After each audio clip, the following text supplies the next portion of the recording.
భాగ్యనగరం ప్రపంచ పటంలో శరవేగంగా దూసుకుపోతున్న మహానగరం. కానీ ఈ నగరం గుండె చప్పుడైన మూసీ నది మాత్రం దశాబ్దాలుగా మురికి కూపంగానే మిగిలిపోయింది.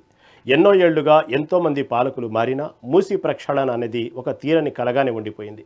కానీ ఇప్పుడు తెలంగాణ రాజకీయాల్లో మూసీ ప్రాజెక్టు ఒక పెను తుఫాను సృష్టిస్తోంది.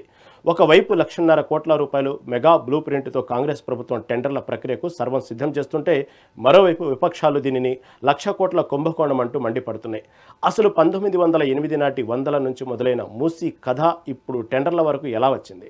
రేవంత్ రెడ్డి మార్క్ థేమ్స్ నది మోడల్ సక్సెస్ అవుతుందా? దీని వెనుక ఉన్న అసలు రాజకీయం ఏంటి?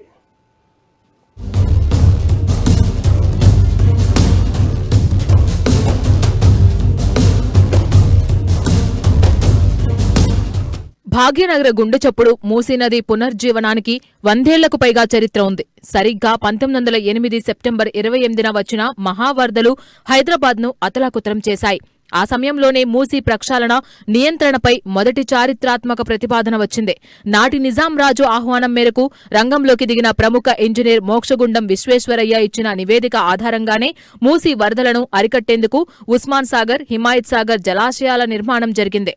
నాటి నుంచి నేటి వరకు మూసీ ప్రక్షాళన అనేది ప్రతి ప్రభుత్వానికి ఒక సవాల్గాను ప్రతిపాదనగాను మారుతూ వస్తోంది.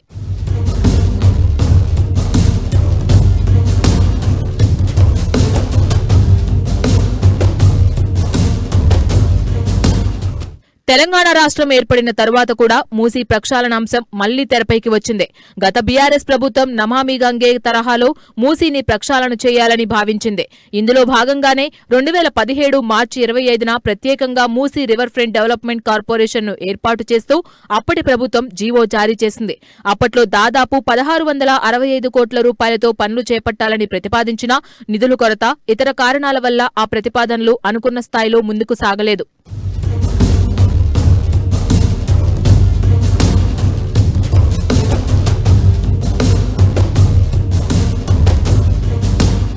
ఇక తెలంగాణలో కాంగ్రెస్ ప్రభుత్వం అధికారంలోకి వచ్చిన వెంటనే 2024 జనవరిలో సీఎం రేవంత్ రెడ్డి ఈ ప్రాజెక్టును అత్యంత ప్రతిష్టాత్మకంగా తీసుకున్నారు.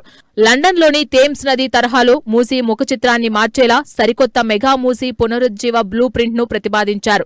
మొత్తం 1,50,000 కోట్ల రూపాయల భారీ బడ్జెట్తో ఈ మెగా ప్రాజెక్టును డిజైన్ చేశారు. ఇప్పటి వరకు భూసేకరణ, బాధితుల పునరావాస ప్రక్రియ, డిజైన్ల ఖరారు వంటి ప్రాథమిక పనులన్నీ దాదాపు ముగింపు దశకు చేరుకున్నాయి.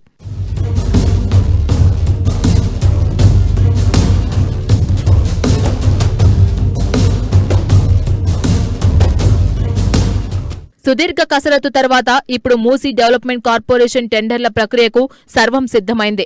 మొదటి దశలో భాగంగా 7,345 కోట్ల భారీ బడ్జెట్తో 21 కిలోమీటర్ల మేర మూసీ నదిని సర్వాంగ సుందరంగా తీర్చిదిద్దబోతున్నారు. ఉస్మాన్ సాగర్ నుంచి బాపుఘాట్ వరకు ఈ మొదటి ఫేజ్ పనులు జరగనున్నాయి. ఇదే దశలో పర్యాటకంగా ఎంతో ప్రాధాన్యత ఉన్న గాంధీ సరోవర్ ప్రాజెక్టును కూడా ప్రభుత్వం ప్రతిష్టాత్మకంగా చేపట్టబోతోంది. టెండర్లు ఖరారు కాగానే క్షేత్రస్థాయిలో పనులు పరుగులు పెట్టనున్నాయని తెలుస్తోంది.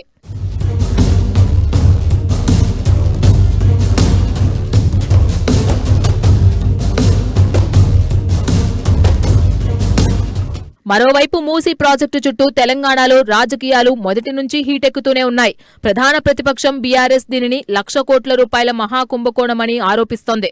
హైడ్రా పేరుతో పేదల ఇళ్లను కూల్చివేస్తూ కేవలం కమిషన్ల కోసమే కాంగ్రెస్ ప్రభుత్వం ఈ ప్రాజెక్టును తెచ్చిందని విమర్శిస్తోంది. ఇక బీజేపీ లైన్ మరోలా ఉంది. నదీ శుద్ధిని తాము వ్యతిరేకించడం లేదని చెప్తూనే బ్యూటిఫికేషన్ పేరిట 1,000 కోట్ల తగలేయడం ఏంటని కిషన్ రెడ్డి, బండి సంజయ్ ప్రశ్నిస్తున్నారు. పేదలకు ప్రత్యామ్నాయ వసతులు కల్పించాలని, ప్రాజెక్టు పై సమగ్రమైన శ్వేతపత్రం విడుదల చేయాలని డిమాండ్ చేస్తున్నారు.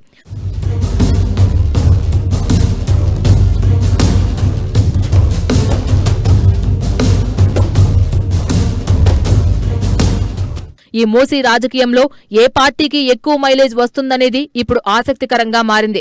ప్రాజెక్టును ఎలాగైనా పూర్తి చేసి హైదరాబాద్ ముఖ చిత్రాన్ని మార్చేశామని చూపించుకుని భారీ పొలిటికల్ మైలేజ్ సాధించాలని రూలింగ్ పార్టీ కాంగ్రెస్ గట్టి పట్టుదలగా ఉంది. మరోవైపు బాధితుల పక్షాన పోరాడుతున్నామంటూ బీఆర్ఎస్, బీజేపీలు క్యాడర్ను జనాల్లోకి తీసుకువెళ్లే ప్రయత్నం చేస్తున్నాయి. అయితే నిధుల సమీకరణ జరిగి మొదటి దశ పనులు సక్సెస్ఫుల్ గా గ్రౌండ్ అయితే మాత్రం క్రెడిట్ అంతా కాంగ్రెస్ ఖాతాకే వెళ్తుందనే విశ్లేషణలు వినిపిస్తున్నాయి.